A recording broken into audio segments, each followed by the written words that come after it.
Make sense on color correction? Cool. Alrighty. So then, last part of this is saving out images. Image file specifications. So regardless of whether or not we're in Illustrator or we're in Photoshop, we need to understand what file type extensions mean and what they're doing. Okay? So I have this nice little old school kind of rubric for you. So when we look at BMP, so a bitmap image, we typically don't use these too much anymore. These are like 8-bit color schemes, right? They'll read on like a old computer, right? Like your old school kind of. I just got like Windows 95 time days, and I see like, ooh, the screen graphic has colors for once instead of the old green screen. Those are your BMPs, so we typically don't use those as much anymore. EPS plots. EPS is a kind of hybrid idea of PNG and PDF in a way. It will embed transparency, so when I bring the image onto on top of like text or something like that in Microsoft Word, EPS is really, really good to have. And when I save out of Photoshop or InDesign for that matter, you're always going to have this idea of compression. So paying attention in this, if you're going to use any one of these, paying attention to what your compression should be is key on this. That's what's important about this here. EPS, compression on the image. So how am I, it's tough to explain.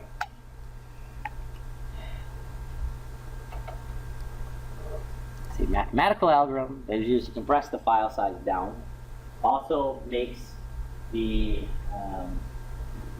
anti-aliasing. So anti-aliasing, right? When I say the word anti-aliasing, right, is again, when I have my pixel, right, and I want to take my line. So here's my intended line. My anti-aliasing is that how the computer mitigates the division of pixels to make my line, right?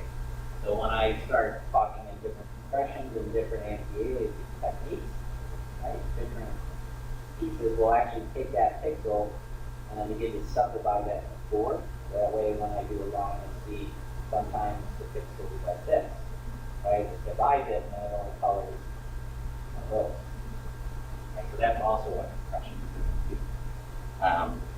Generally speaking, follow the graph. Just follow the graph, trust me.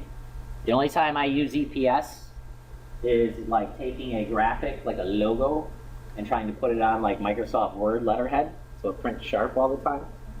That's about the time I use it. So if you were to work with me, and I say I need you to put together a contract, you'll see that the graphic on top of my letterheads for all my contracts is an EPS print.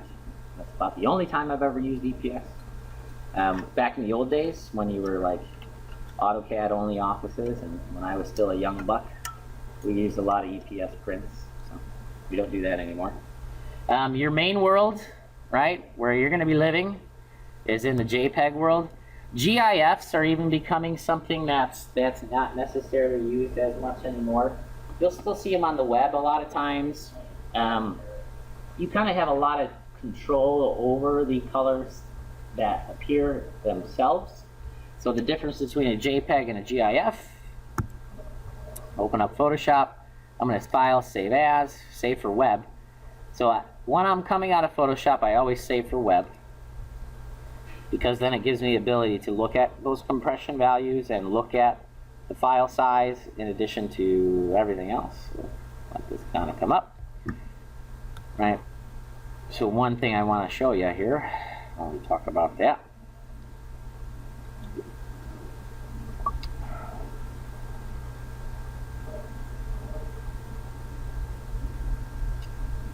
taking a long time. Okay. So on my Save for Web dialog, again, Photoshop always uses Save for Web dialog. I'm going to zoom out here to fit on screen.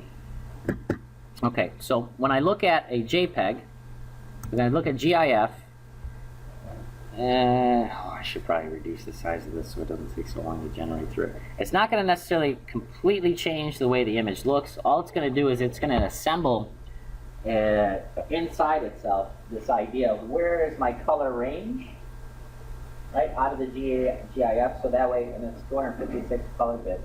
So it's going to take any colors that are out of gamut range and begin to either replace them or add to them, right, the correct color out of the 256-bit color range. Basically, it means you have 256 colors.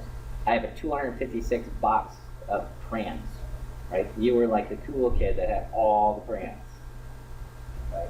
JPEGs don't necessarily handle this color space as well. So if I'm like, you'll see GIF a lot of times on like web pages and things like that, because computer screens, you need to make sure that if I'm going to put out a graphic on the web for the entire public to see, you gotta remember there's still some people like in third world countries that still only have like Windows 95. And a lot of times they have 8-bit color or 16-bit color. Right? So that's one use of the GIF. For us, right, typically speaking, we're going to be outputting the JPEG, so I typically never use a GIF. One other good thing about GIF is because of this idea of pixelization being, the color of pixels being controlled, as I'm able to do animated images that way, right? So we get like that little guy everywhere. I don't have to bring it up. There's this, and it used to be you could animate it, but you can animate based on pixel values, right? So that's what a GIF does too. You're able to animate pixels. We will never touch that. Animated GIFs are a thing of the past as well. PNG. So PNG, the benefit of a PNG is that its file size is a little bit smaller in some ways than a JPEG, sometimes.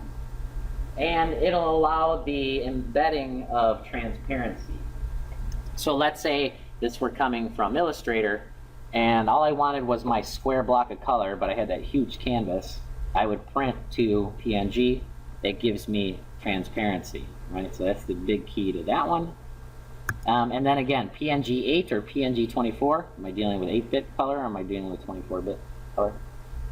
You know, I typically just use PNG 24. Okay, and then the other one we won't talk about. We never use that. WBMP, remember? We don't use BMP. The other one, the main one we always use, again, JPEG.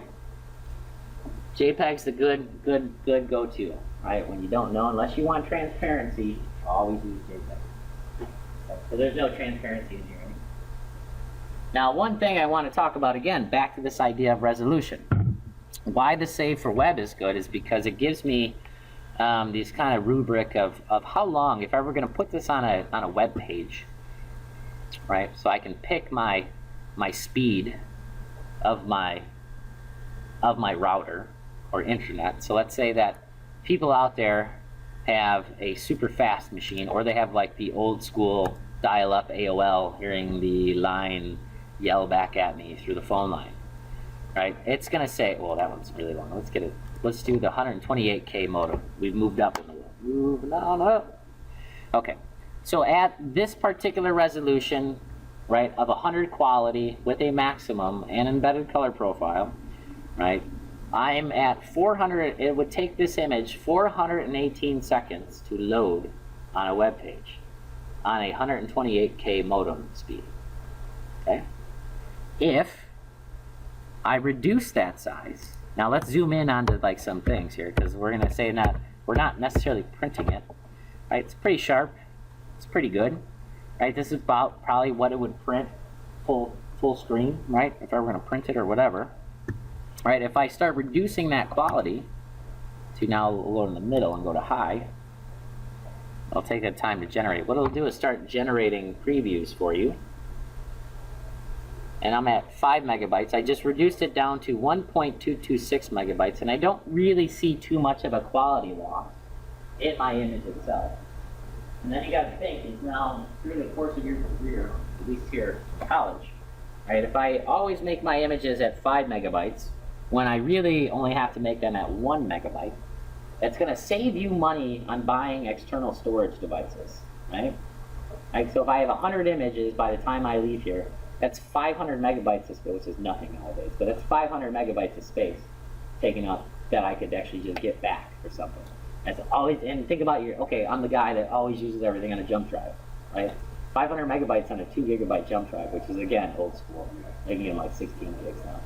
Either way, it's important. When you get to an office and start multiplying this by thousands, right, that starts to cost a lot of money, right? So it saves you money. And honestly, think about the end user experience. If I'm going to make a digital portfolio or put things online, so I don't have to print them anymore, right? The days of printing are beginning to kind of far few.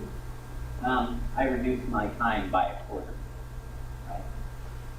It's only going to take 100 seconds versus like 418 seconds. And if I divide it by 60, the 42 divided by 60, that's 7 minutes the old one would have taken. So somebody's not going to sit around waiting 7 minutes to look at your pretty graphic. Now they may wait 2 minutes. Even 2 minutes is too long. But again, we're at 128K. If I look at that image at even 2 megabytes per second is still low. 7 seconds. If I crank it back up, 7 seconds versus, in the world of like expediency nowadays, everything's at my fingertips. Even 7 seconds is a really long time. Versus 27 seconds, somebody's going to wait half a minute to go look at your image. They're going to move on.